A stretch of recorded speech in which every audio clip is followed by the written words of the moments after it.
ఎప్పుడైనా మీ ఇంట్లో అయినా అబ్బాయి అవనండి అమ్మాయి అవ్వనివ్వండి, మీ ఇంట్లో ఎప్పుడైనా కంప్లీట్ గ్రాసరీస్ దగ్గర నుంచి హౌస్ ఎక్స్పెన్సెస్ దగ్గర నుంచి అన్నీ నేను మేనేజ్ చేస్తాను అని రెస్పాన్సిబిలిటీస్ తీసుకున్నారా?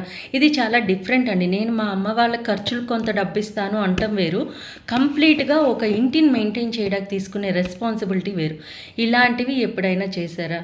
90% చేయలేదండి. చదువుకోవడం, తర్వాత క్యాంపస్ ప్లేస్మెంట్సో జాబ్ ట్రైనింగ్సో తీసుకొని జాబ్స్ తెచ్చుకోవడం, ఆ తర్వాత సెటిల్ అవ్వడం, పెళ్లి చేసుకోవడం. బేసిక్గా కావాల్సిన మ్యారిటల్ రిలేషన్షిప్కి కావాల్సిన ఏ ఆస్పెక్ట్లోనూ మనం ఏ ట్రైనింగు తీసుకోలేదు. ఏ రోజు పిన్ని వాళ్ళ పిల్లలనో అన్నయ్య వాళ్ళ పిల్లలనో తెచ్చి మనం పెంచలేదు.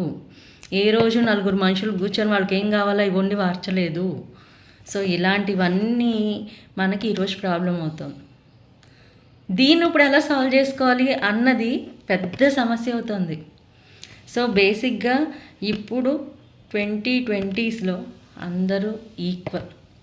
వైఫ్ అవ్వనివ్వండి, హస్బెండ్ అవ్వనివ్వండి, they are equal in any aspect. ఇంట్లో ఎక్స్పెన్సెస్ కానించి, ఇంట్లో చోర్స్ కానించి, హౌస్ మేనేజ్మెంట్ కానించి, జాబ్ రెస్పాన్సిబిలిటీస్ కానించి, ప్రీ పేరెంటింగ్ కానించి, పేరెంటింగ్ కానించి, ఇన్లాస్ మెయింటెనెన్స్ వరకు అన్నిటిలో ఈక్వల్గానే ఉన్నారు. ఆడపిల్ల తండ్రి నీకు విలువిచ్చేదేంటి అంటే, నీకు విలువిచ్చేదేంటి అని అడుగుతున్నారు ఆడపిల్లలు. సో ఎప్పుడు equal responsibility, equal caring, equal sharing వచ్చేసినాయి ఇక్కడికి. అలా ఉంటేనే మ్యారిటల్ రిలేషన్షిప్స్ మెయింటైన్ అవుతున్నాయి. ఇది ఫస్ట్ కన్సిడరేషన్గా తీసుకొని దీనిలో మీరు ఎంతవరకు కోపప్ అవ్వగలుగుతున్నారు అన్నది ఆలోచించండి. ఓకే, థ్యాంక్ యూ అండి.